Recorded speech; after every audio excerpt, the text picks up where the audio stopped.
السلام علیکم guys, welcome back to my mini blog. تو آج بھی میری صبح فجر کی نماز سے ہوتی ہے، اس کے بعد میں قرآن کی تلاوت کر لیتا ہوں۔ آج ہمارے یہاں بھی ٹھنڈ تھوڑا زیادہ ہوتی ہے، جس کے لیے میں آگ کے پاس بیٹھ جاتا ہوں۔ تھوڑی دیر بعد ہم لوگ نکل جاتے ہیں چائے پینے کے لیے۔ ٹھنڈا ٹھنڈا موسم ہو اور گرم گرم چائے ہو تو اس کا مزہ ہی الگ ہوتا ہے۔ چائے کی دکان پر پہنچ کر ہم لوگ چائے کا انجوائے کرتے ہیں، اس کے بعد نکل آتے ہیں مسجد کے لیے۔ آپ دیکھ سکتے ہیں آج ہمارے علاقے میں ٹھنڈ کتنی زیادہ ہے۔ ان خاموش پہاڑوں کا نظارہ کرتے ہوئے ہم لوگ پہنچ جاتے ہیں مسجد کے پاس، اور مسجد میں پہنچتے ہی دیکھتا ہوں بچے پہلے سے مسجد میں پہنچے ہوئے ہیں۔ اس کے بعد میں بھی بیٹھ جاتا ہوں بچوں کو پڑھانے کے لیے۔ سبق وغیرہ سن لینے کے بعد کچھ سوال و جواب بھی کر لیتا ہوں۔ چھوٹے چھوٹے بچوں کو سنبھالنا بڑا ہی مشکل کام ہوتا ہے، اور پھر بچوں کی چھٹی کا ٹائم ہو جاتا ہے اور میں نکل جاتا ہوں اپنے ٹیوشن کے لیے۔ چھوٹے چھوٹے بچوں کو دین کی تعلیم دینا اور ان کو قرآن پڑھنا سکھانا یہ کوئی معمولی کام نہیں ہے، بلکہ اللہ کے رسول نے فرمایا کہ تم میں سے سب سے بہتر وہ ہے جو قرآن کو سیکھے اور سکھائے۔ خیر، میں چلتے چلتے پہنچ جاتا ہوں اپنے ٹیوشن کے لوکیشن پہ، اور پھر بچوں کو ٹیوشن پڑھانے کے بعد میں واپس نکل دیتا ہوں اپنی مسجد کے لیے۔ اور میں آپ لوگوں کو یہ بھی بتاتا چلوں کہ میرا ڈیلی کا روٹین یہی ہوتا ہے۔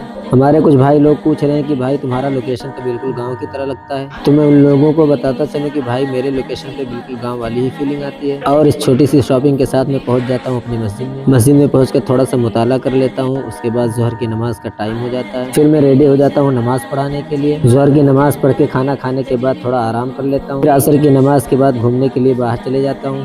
تو آج ہمارے عبدالرحمن بھائی کو پانی پوری کھانا ہوتا ہے، جس کے لیے میں پہنچ جاتا ہوں پانی پوری کے پاس، اور یہاں سے ہلکا سا ناشتہ کر لینے کے بعد ہم لوگ نکل جاتے ہیں چہل قدمی کے لیے۔ تھوڑی ہی دیر میں مغرب کی نماز کا وقت ہو جاتا ہے۔ نماز سے فراغت کے بعد بچوں کو پڑھانے کے لیے بیٹھ جاتا ہوں۔ اس کے بعد میں ایک اجتماع میں شرکت کے لیے نکل جاتا ہوں۔ مسجد پہنچنے سے پہلے اجتماع ختم ہو جاتا ہے۔ خیر، جب نیت پاک ہو تو اللہ اس کا اجر ضرور دیتا ہے۔ عشاء کی نماز کے بعد کھانا وغیرہ کھا کے میں نکل آتا ہوں اپنی مسجد کے لیے۔ آج کے لیے بس اتنا ہی، پھر ملتے ہیں اگلے ولاگ میں، تب تک کے لیے السلام علیکم۔